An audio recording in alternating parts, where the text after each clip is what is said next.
Thank you very much, Mike. Mediocre. Really, I mean, you have done so superb. Chris forgot I was in the Hall of Fame. Well, there you go.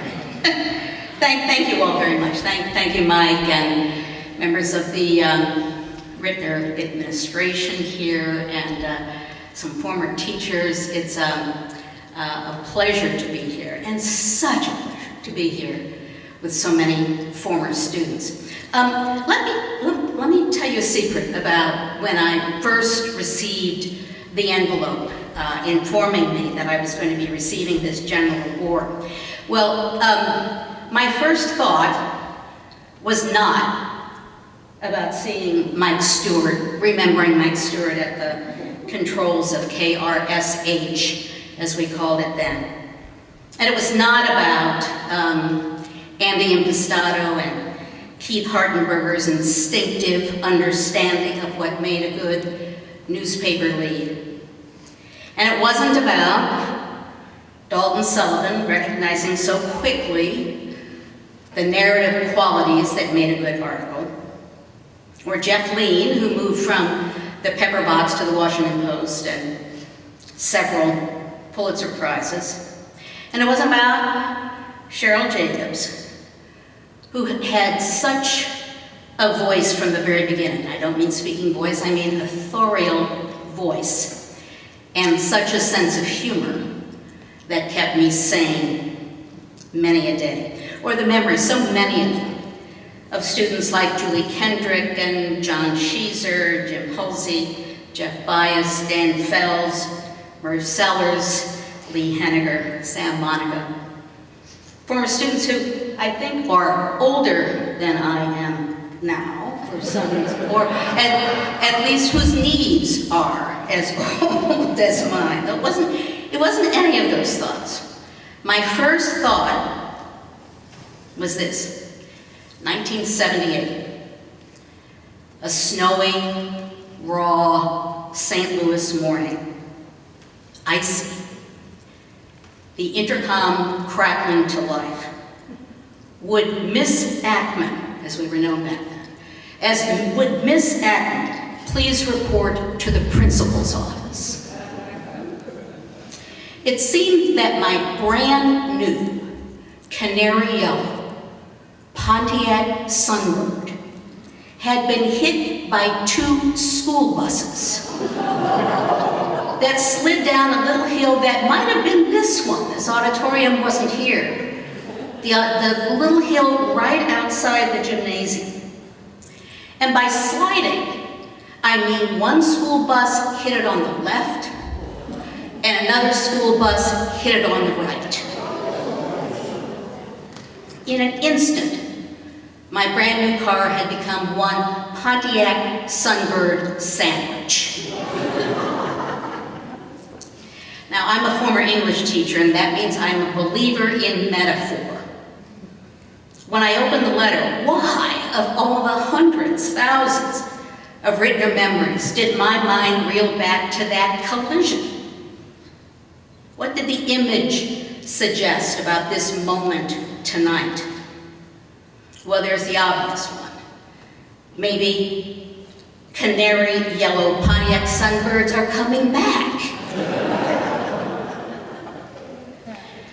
Perhaps a few less obvious ones. This evening is a collision of sorts. The past and the present bumping against one another in meaningful ways. Then there's the double exposure of this moment. The visual overlay of seeing both the teenagers I once knew and the adults who are now 60. And the jolt, the joyful jolt of remembering that tiny radio station on the 3rd floor and seeing what Jane Bannister and others had created in their magnificent media convergence hub. As far as metaphors go, this evening is a collision of the rarest and sweetest kind. A couple of thoughts. At Ritenour, I learned 2 important lessons about teaching. Let me share them with you.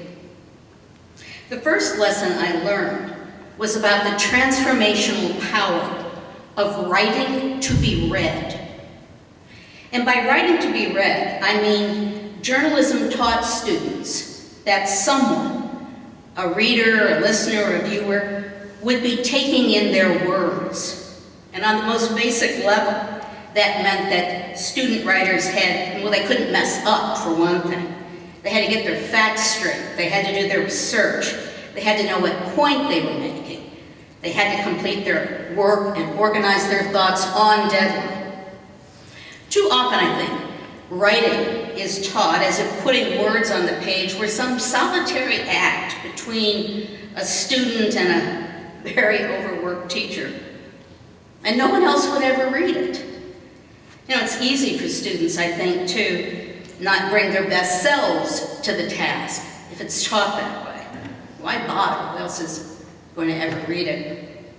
But writing to be read by your peers, your parents, the public, meant you could be humiliated. It meant that somebody could see that you didn't do your best work, and that's a powerful motivator.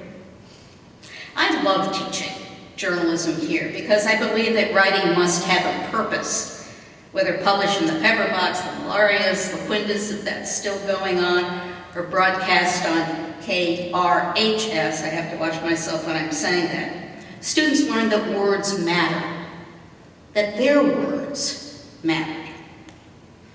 One final lesson. Here at Ritenour, I learned how far enthusiasm can take you.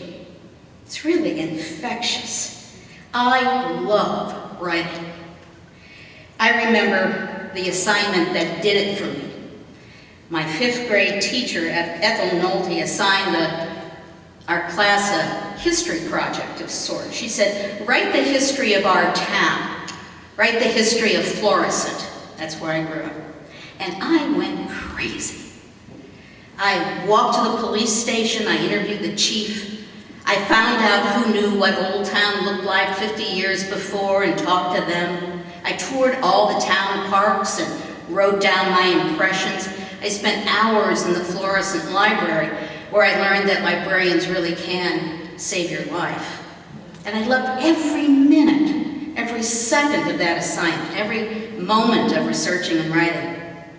And I hope I imparted that enthusiasm here. There is nothing on the face of the earth as much fun as telling a story, unless it is listening to one. That counts too. So thank you for honoring me tonight. I told you when I opened that letter inviting me here to this event, I remembered that long ago bus collision. I think I now know what that collision metaphor means. When we teach what we love, what makes our lives larger, more enriching, more thrilling, we can't help but pass that on. That's the lasting, well, impact of teaching our students. And that joy is a half-a-century impact that Ritenour gave me as well. And for that, I thank you.